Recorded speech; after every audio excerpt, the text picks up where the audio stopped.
I understand that sometimes my takes can be kind of rooted in a more old school mentality. No, but I think that's not it. It's the fact that you don't make sense, bro, and you have a lack of gaming credibility even in your own community. That's why people call you out, man, on top of the fact that you're a hypocrite. Because we're going to go as far to debunk every single point that you have in this video. All you guys are going to be hearing is GameStop with another W. Let's go. we can all agree on one thing, is that Xbox needs to clearly identify what their identity is. Because as oh, here we go. Sweet Baby Inc. And now this. Now Microsoft, Xbox Series X, I guess it identifies as an inanimate object because ain't none of these consoles real? What are you trying to get with this video, man? Are they a company that is interested only in Game Pass? Are they a company that's interested in hardware sales? Are they a third-party company? Are they a software developer? Now, why does this even matter, bro? Why can't Microsoft dabble into everything? It's like the people that say that, oh, you can't have more than one hobby. Maybe Microsoft wants to be successful in every single department that is involved within video gaming, which is streaming, consoles, PC, even on PlayStation. By all means, why does it matter? Because at the end of the day, Perfect Dark is still coming to the Xbox Series. So all this stuff that you're saying to me is completely irrelevant. Like, what sort of traditional role are we? Oh, here we go with the gaming traditions, back in the days of the Super Nintendo. Here we go, the traditions, man. The traditions that have been played out for over 30 years, and yet for some reason, you old retro, I hate to say it, man, because I guess people could use this for me, but you're an out-of-touch retro gamer. You clearly don't know the direction of where video gaming is going now, and that's fine. If you don't like it, bro, RGT, I'm right there with you. But you can't sit there and say that Microsoft don't know what they're doing because, what they're doing is not traditional. Looking for here with Xbox. Now, games. I think Xbox has had an okay accessibility. Games. Like how hard is this for you people to understand, man? Having options. What is the problem? 2024 thus far, and they have one of the games that I'm looking forward to the absolute most still coming out in 2024. Indiana Jones and the Great Circle. People just want something to complain about, man. It's getting out of hand, bro. Timed exclusive. I will go out on a limb here and say it almost kind of makes sense because this is a Disney property, okay? And we all know that Disney properties cost quite a bit of money.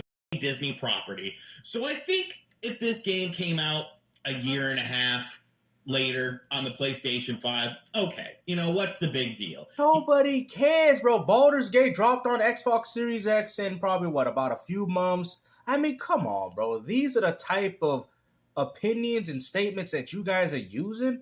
Oh, it's because Indiana Jones ain't staying on Xbox forever, and neither is your PlayStation exclusives. So what is the argument? You still got your Xbox fans happy. You still gave them what they needed, and they still felt like, they had a quality title that was just for them to experience. Oh, here we go with what do you mean?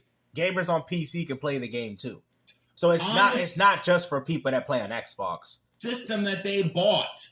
Because not everyone has both of these systems. Bro, if you a grown man and you can't afford both of these platforms, man, then I'm going to advise you that you guys got to do something with your life, bro. These plastic boxes are only $500. How can you sit there and tell me that you can't afford both of them? But go ahead. Not everyone can get an Xbox and a PlayStation 5. They have to choose. And we have to choose because, we're children, back in preschool to when we got to wait for Christmas to get my new favorite console. No, most grown people just buy what they want. Choosing a system, why do you choose that system? Yes, there are other factors that go into it, but it's the first-party games. Oh, but really? If we're talking about the first half of 2025, this would mean that this is a 6-month exclusive.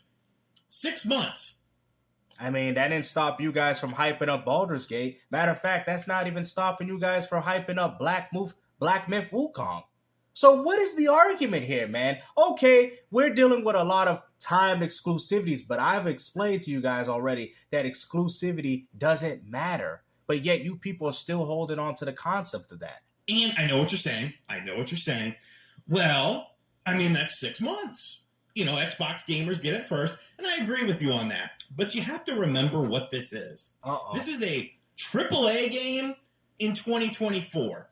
You honestly think that there's not going to be potentially bugs, glitches, and issues on day one with this game like there is with pretty much every sort of AAA game?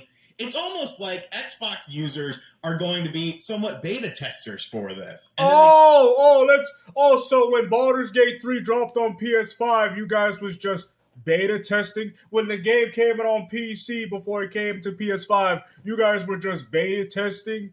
You know, are you serious, bro? Are you really using that as an argument? So I guess Black Myth Wukong on PS5 is just you PlayStation owners beta testing the game.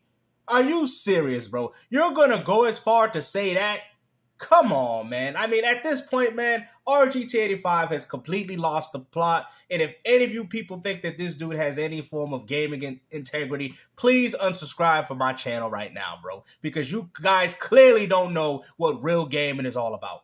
Seriously? Is this what you guys are doing? But when it's Xbox, there's a problem. When it's Sony, you guys are talking about how we missing out on Black Myth Wukong and Baldur's Gate 3. You know, these little time exclusivities. But yet, when it's Xbox, they losing games. You know, Microsoft losing everything. Okay.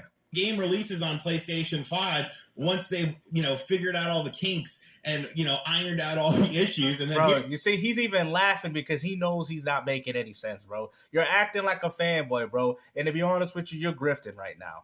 Because any real gamer can look at this, man, and say, hey, bro, what is you talking about, bro? PlayStation is doing the same thing. On top of the fact that you guys want to keep talking about multi-platform or exclusive games, then that means Sony shouldn't be dropping their games on PC. So what exclusive games are you talking about? Here's the PlayStation 5 version, the definitive version of the game. Like, I just feel like a 6-month window is not enough. I really don't. 6 months to complete a single-player game that probably only takes about 10 to 15 hours to complete. Really, bro? Come on, man. Should be at least a year. It should be at least a year because you want to sell these, right? You keep making these. It doesn't matter because the game is being provided through the subscription service. People are going to play it. It's not going to take people 6 months to complete the game. You might as well put it on PlayStation. Let them enjoy the game, bro. And this is why I try to tell you that Microsoft is good for gaming. They don't care about all this fanboy stuff, man. They don't care. And neither do the gamers. Cut it out. I'm getting sick and tired of these people, bro. Regardless if it's fake or whatever, I'm going to continue to call this out because this behavior is what is single-handedly destroying this gaming community, man. And you people know it.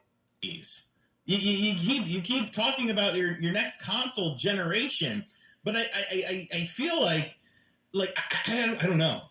Of course you don't know because you don't know what you're talking about. I don't know. It's just so bizarre to me. Oh, really? It's so bizarre. And yes, Game Pass owners do get the benefit of playing this game via Game Pass, whereas PlayStation 5 owners will have to purchase the game.